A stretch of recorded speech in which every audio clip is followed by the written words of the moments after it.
బిస్మిల్లాహిర్రహ్మానిర్రహీం. అస్సలాము అలైకుం వరహమతుల్లాహి వబర్కాతుహు. ఫ్రెండ్స్, ఈరోజు మనం అల్ అక్సా మస్జిద్ ఔన్నత్యానికి గల కారణాలు ఏమిటో మనం తెలుసుకుందాం.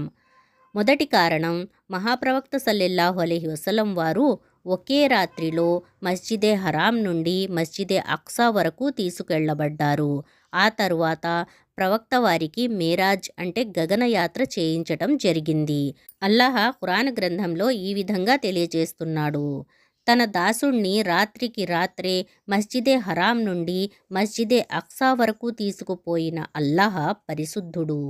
ఇక రెండవ కారణం, మహాప్రవక్త సల్లెల్లాహు అలైహి వసల్లం వారు మేరాజ్ అంటే గగనయాత్ర సందర్భంగా మస్జిదే అక్సా లోపల ప్రవక్తలందరికీ ఇమామత్ చేయించారు. ప్రవక్త సల్లెల్లాహు అలైహి వసల్లం వారు ఇలా అన్నారు: అప్పుడు నమాజ్ సమయం కాగానే నేను వారికి ఇమామత్ చేశాను. ఇది ముస్లిం హదీస్. ఇక మూడవ కారణం, మహాప్రవక్త సల్లెల్లాహు అలైహి వసల్లం గారికి అల్లాహతాలా మస్జిదే అక్సాను మక్కాలో ఉండగానే ప్రత్యక్షంగా చూపించాడు. మక్కా అవిశ్వాసులు మస్జిదే అక్సా పర్యటన గురించి తెలిసినప్పుడు వారందరూ తిరస్కరించారు మరియు ప్రవక్తను మాట్లాడకుండా ఉండనిచ్చేందుకు గాను ఆ మస్జిద్ యొక్క లక్షణాలను గురించి ప్రశ్నించారు. అప్పుడు అల్లాహ్ మస్జిదే అక్సాను ప్రవక్త సల్లెల్లాహు అలైహి వసల్లం గారి కొరకు ఉన్నతం చేసి ప్రత్యక్షంగా చూపించాడు మరియు ప్రవక్త సల్లెల్లాహు అలైహి వసల్లం వారు ఆ అవిశ్వాసుల ఎదుట ఆ భవనం యొక్క ఒక్కొక్క లక్షణాన్ని తెలియజేశారు. జాబిర్ బిన్ అబ్దుల్లాహ్ రజియల్లాహు తాలా అన్హు కథనం ప్రకారం మహాప్రవక్త సల్లెల్లాహు అలైహి వసల్లం వారు ఇలా తెలియజేశారు: మేరాజ్ సంఘటన గురించి ఖురైష్ నన్ను తిరస్కరించినప్పుడు నేను కాబా రాయి వద్ద నిలబడ్డాను. అప్పుడు అల్లాహ్ మొత్తం బైతుల్ ముఖద్దస్ను నా ముందు ఉంచాడు. నేను దానిని చూశాను మరియు దాని లక్షణాలను ఒక్కొక్కటిగా వివరించటం ప్రారంభించాను. ఇది బుఖారీ మరియు ముస్లిం హదీస్. నాలుగవ కారణం, ఇది ముస్లింల యొక్క మొదటి ఖిబ్లా. బరాబిన్ ఆజిబ్ రజియల్లాహు తాలా అన్హు కథనం. ఆయన ఇలా అన్నారు: మేము ప్రవక్త సల్లెల్లాహు అలైహి వసల్లం వారితో 16 లేక 17 నెలల వరకు బైతుల్ మఖ్దస్ వైపు తిరిగి నమాజు చదివాము. ఆ తరువాత మాకు కాబా వైపు తిరగమని ఆదేశించబడింది. ఇది బుఖారీ మరియు ముస్లిం హదీస్. ఐదవ కారణం, ఇది పుణ్య సంకల్పంతో సందర్శించటానికి అనుమతి ఇవ్వబడిన మస్జిద్లలో ఒకటి. దీని ఆధారం ప్రవక్త సల్లెల్లాహు అలైహి వసల్లం వారు హదీసులలో ఇలా తెలియజేశారు: పుణ్యఫలాన్ని ఆశించి కేవలం 3 మస్జిదుల వైపు ప్రయాణం చేయవచ్చు. అవి మస్జిదుల్ హరాం, మస్జిదే అక్సా మరియు నా మస్జిద్ అంటే మస్జిదే నబవి. ఇది బుఖారీ మరియు ముస్లిం హదీస్. ఇక ఆరవ కారణం, మస్జిదే అక్సాలో చదవబడేటటువంటి నమాజ్ ఇతర మస్జిద్లలో చదవబడే 250 నమాజుల కంటే రెట్లు ఉన్నతమైనది. అబూజర్ రజియల్లాహు తాలా అన్హు గారు ఇలా తెలియజేశారు: మేము మహాప్రవక్త సల్లెల్లాహు అలైహి వసల్లం వారి వద్ద కూర్చొని ఉండగా మా మధ్య ఒక సంభాషణ చెలరేగింది. అదేమిటంటే, గొప్ప మస్జిద్ ఏది, మస్జిదే నబవి లేక బైతుల్ ముఖద్దస్? అప్పుడు ప్రవక్త సల్లెల్లాహు అలైహి వసల్లం వారు ఇలా తెలియచేశారు: నా మస్జిద్ అనగా మస్జిదే నబవీలో చదవబడే ఒక నమాజ్ మస్జిదే అక్సాలో చదవబడే 4 నమాజులతో సమానము. ఇది తబ్రానీ హదీస్. ఓ అల్లాహ్ దాసులారా, ప్రవక్త మసీదులో చేసే నమాజ్ 1000 నమాజుల కంటే గొప్పది. మస్జిదే అక్సాలో చేసే నమాజ్ 250 నమాజుల కంటే గొప్పది. ఎందుకంటే ఇది ప్రవక్త మసీదులో చేసే ప్రార్థనలో 1/4 సమానం. ఇక 7వ కారణం చూద్దాం. ఇది ఈ భూమండలంపై నిర్మించబడినటువంటి 2వ మస్జిద్. అబూజర్ రజియల్లాహు తాలా అన్హు కథనం ప్రకారం ఆయన ప్రవక్త సల్లెల్లాహు అలైహి వసల్లంను ఈ భూమిపై నిర్మించబడిన మొట్టమొదటి మస్జిద్ ఏది అని అడిగారు. ప్రవక్త సల్లెల్లాహు అలైహి వసల్లం మస్జిదుల్ హరాం అని జవాబిచ్చారు. ఆయన తర్వాత అని అడిగారు. ప్రవక్త సల్లెల్లాహు అలైహి వసల్లం మస్జిదే అక్సా అని అన్నారు. ఆయన ఈ 2 మస్జిద్ల మధ్య ఎంత వ్యవధి ఉంది అని అడిగారు. ప్రవక్త సల్లెల్లాహు అలైహి వసల్లం 40 సంవత్సరాలు అని అన్నారు. ఇది బుఖారీ మరియు ముస్లిం హదీస్.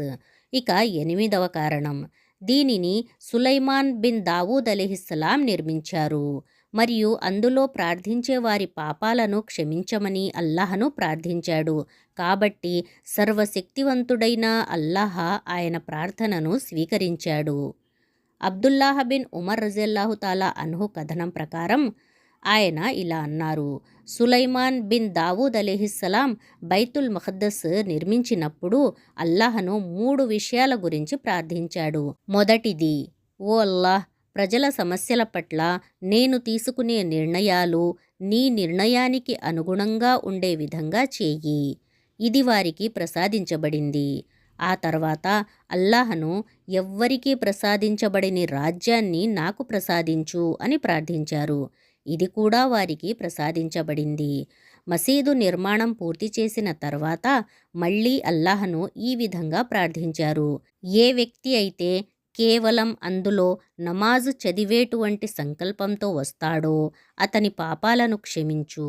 ఏ విధంగానైతే తల్లి గర్భము నుండి అప్పుడే వచ్చిన శిశువు పాపరహితుడుగా ఉంటాడో అదేవిధంగా అతన్ని క్షమించు. ఇది అహ్మద్ హదీస్. ఇక 9వ కారణం, సులైమాన్ అలైహిస్సలాం కంటే ముందు వచ్చిన ప్రవక్తలు కూడా మస్జిదే అక్సాను పునర్నిర్మించారు. ఉదాహరణకు ఇబ్రాహీం అలైహిస్సలాం మరియు యాకూబ్ అలైహిస్సలాం.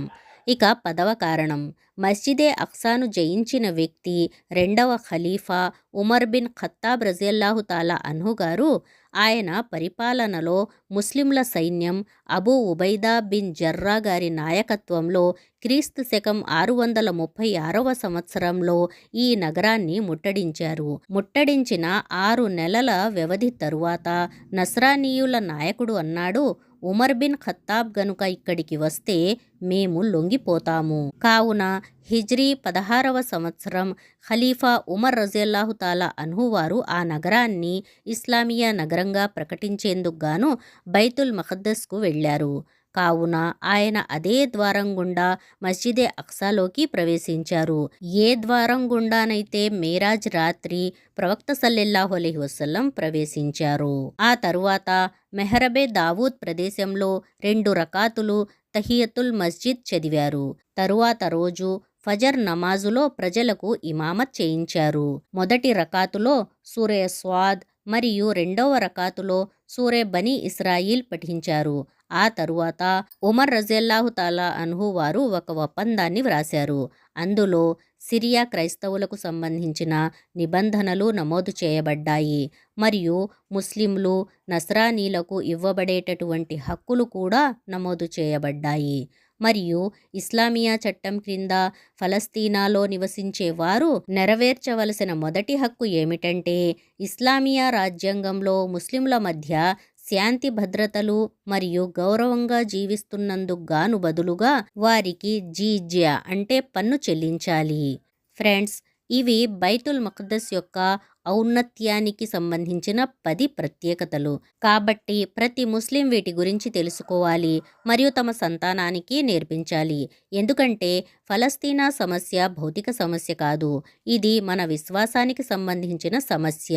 ఈ విషయంలో నిర్లక్ష్యం మరియు ఏమరపాటు వల్ల మన ధర్మానికి నష్టం వాటిల్లుతుంది. ఈ భూమండలంపై వచ్చినటువంటి ఎంతో గొప్ప రాజులు సైతం ఫలస్తీనా నుండి యూదులను అంతం చేయుటకు ఎన్నో ప్రయత్నాలు చేశారు. కానీ ఇందులో కొందరు ద్రోహానికి పాల్పడటం, ముఖ్యంగా ఈ ఉమ్మత్లో ఉన్నటువంటి ఇరాన్ రాఫిజీలు, వీరు ముఖ్యంగా షిర్క్ని వ్యాపింపచేయుటకు ప్రయత్నిస్తుంటారు.